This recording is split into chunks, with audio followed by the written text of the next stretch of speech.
Hello everyone, Alvin here from Alvin S Wong Music. Today we're going to be talking about Spitfire's new orchestral sample library that's recorded in Abbey Road Studio 1.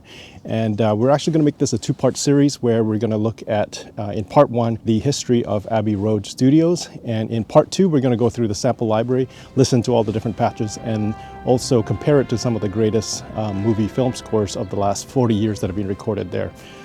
Thanks a lot, and let's get right into the video. When I heard about the partnership between Spitfire and Abbey Road last month, and the concept of having an orchestral library recorded there in iconic Studio One, like many other composers and musicians out there, I think it was a, oh my god, yes please, shut up and take my money situation. Many of you might be asking, why is this such a big deal? What's so great about that studio? And so let's go through that. So let's start at the recording studio name. It was actually originally called the EMI Recording Studios. In November 1931, the Gramophone Company merged with another Columbia Graphophone Company and became EMI. These companies would make recordings from, 1890s and through the early 20th century of all sorts of classical orchestral pieces for Bach, Beethoven, Chopin, Mozart, whatever the market back in the day was really interested in having that music brought home in the form of record players and gramophone players at home. So yeah, in 1931, these two companies invested in establishing that space called EMI Recording Studios, invited musicians and orchestras alike, like the London Symphony Orchestra, to come in and play and be recorded. And then if you fast forward some 30 odd years later, the studio space was also then used to record British pop and rock and big band music. And the Beatles actually recorded their 11th album entitled Abbey Road there, after the street that studio was is at today. And that was between 1962 and 1969. And a lot of what they did was actually in Studio 2, so not Studio 1, it's in Studio 2. Because the album was met with such massive success, EMI decided to rename the place Abbey Road instead of EMI Recording Studios in their honor. That all went well, and as the years gone on by, as classical music became less and less popular as a genre and sales declined a little bit, if you fast forward 10 years later, in 1980, Abbey Road began a partnership with Anvil Post-Production. So Anvil Post-Productions, if you can imagine, it was a really big movie house that did a lot of scoring. And the scoring stage that they had been using all along was Denham Studios.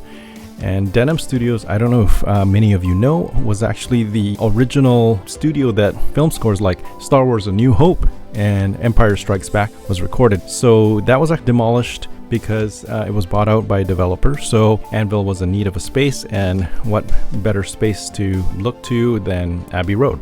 So ever since then, for the last 40 years, Abbey Road has been the go-to for big budget Hollywood film scores and composers to invest their money there, because the sound and the acoustics in that space is great. But not only that, there's a long tradition of strong mix and sound engineers and local talent like the London Symphony Orchestra, and it's also kind of a prestige to be able to record there. A lot of the film and video game music today are still coming out of there. And just to give you a list here, which I just pulled very roughly from Wikipedia, it all started with 1981's Raiders of the Lost Ark, of course, by John Williams, and that was the London Symphony Orchestra. Then in 1983 of note, that was the Return of the Jedi. 1995's Apollo 13 soundtrack, Braveheart. We have more Star Wars episode, kind of the prequels there. We even have the Harry Potter series by John Williams. We have pretty much all of the Lord of the Rings series is there. Avengers, more recently recorded there. Harry Gregson Williams. Kingdom of Heaven, a fantastic film score recorded there. Skyfall, Gravity, and more recent Avengers Endgame. Fast forward through here a little bit.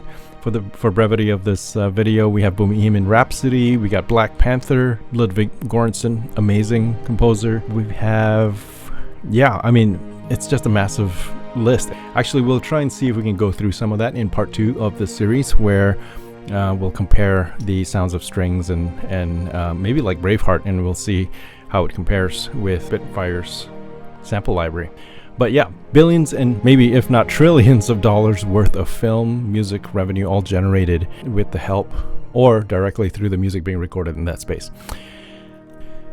So Abbey Road actually currently have 5 different studios. So there's the Studio One, which we've been talking and really focusing on, especially since it's part of Spitfire Audio's new orchestral library recorded in that space where all those movies we just talked about. And then there's Studio 2, which is where the Beatles recorded their album. And then there's Studio 3, where it's a little bit smaller in Abbey Road. So Pink Floyd and Amy Winehouse and Brockhampton, for example, recorded some of their major iconic albums as well. And then in 2017, I think Abbey Road actually opened up some other smaller spaces like the Gatehouse, Front Room, Penthouse. Studio One is the world's largest purpose-built recording studio. It can accommodate a large symphony orchestra. The floor plan, as you can see here, is roughly 90 by 55 foot. So it's mostly rectangular. As you can tell, that's massive, and they can easily fit up to 200 players. And for Spitfire's orchestral foundations there, I think they recorded a 90-piece orchestra. Yeah, so that's Spitfire Abbey Road 1. And some of the history behind the iconic space there. So I hope you'll join me in the next video where we're actually going to go through the sample library, play through all the patches, maybe listen to some demos, and see if it actually compares to some of the iconic films of the last 40 years. Thanks again for watching. My name's Alvin. I'll see you in the next video.